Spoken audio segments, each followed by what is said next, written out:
All right, let's jump right in with a pretty huge idea. What if there's a group of people whose entire purpose, their cosmic mission really, isn't for themselves, but for all of humanity? Today, we're going to break down a really unique philosophy that connects who you are, the choices you make, and a destiny that might just shape the entire universe. So, where do you even begin with a concept that big?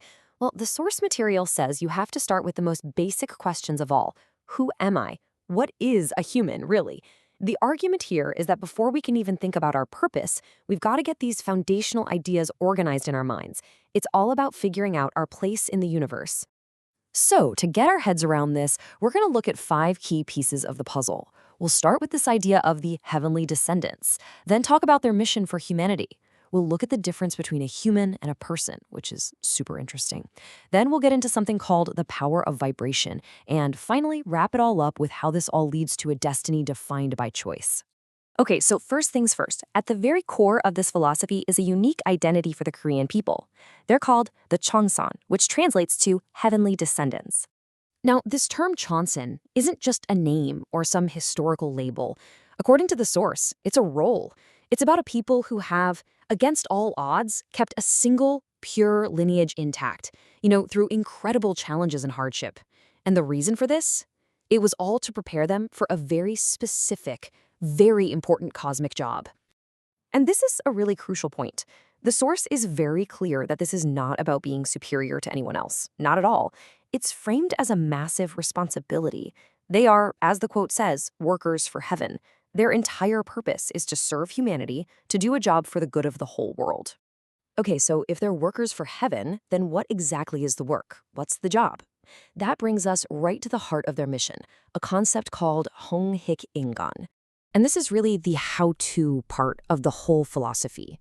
The goal, the life's work, is to become what's called a Hongik Ingen. And what that means is to be a person who lives to widely benefit all of humanity. It's not just about, doing a nice thing here and there. The source presents this as the ultimate life purpose. It's the entire reason the Chonsan exist. All right, and this next part is where things get really, really personal. Because to actually fulfill this mission, the source says you have to understand a critical difference, a choice, really, between two ways of being human. So look at this. It's a choice between two states. On one hand, you've got the Ingan. This is described as the animal-like human, someone who's still growing, still driven by greed and desire, and kind of stuck in this cycle of struggle. But then, on the other hand, you have the Saram. This is the godlike person. They've finished their growth, their whole life is about serving others, and their soul is described as becoming light, totally free of all that material attachment. It's a stark contrast.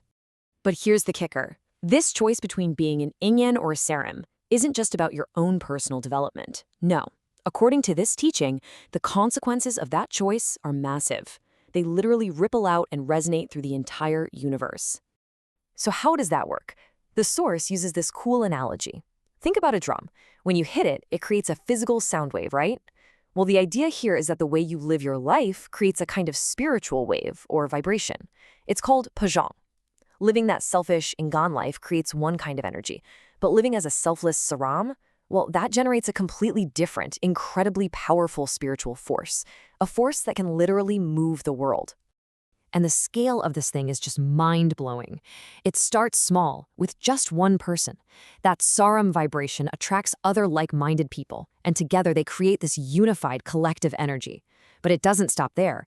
That collective energy then becomes powerful enough to shake the whole globe, and then it moves the entire universe.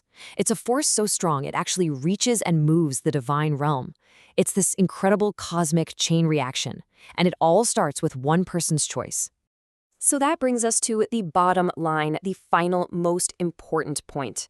What are the actual consequences of making this choice? Because this isn't just some abstract philosophical idea.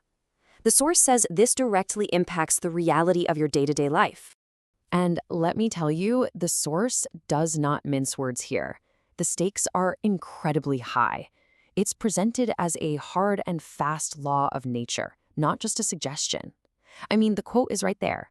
If we don't do our work, we will suffer so much we want to die. It's about as direct as you can get. So really, it all boils down to this. The choice to live as an Ingan or to become a Saram isn't a small one. It literally determines your fate. One path leads to a life of more and more difficulty, more and more pain, because you're failing your mission. The other path, the Sarum path, leads to a destiny of genuine happiness and deep purpose, because you're doing what you were meant to do for humanity. And so the lecture leaves us with this really provocative question to think about. Can the vibrations of a people, of individuals making a choice, truly reshape the cosmos? It's a wild thought, isn't it? It suggests that our personal choices, the ones we make every day about who we want to be, are not small at all. In fact, they might just be the very engine that moves the entire universe. It's an idea that connects our smallest, most personal actions to the grandest destiny imaginable.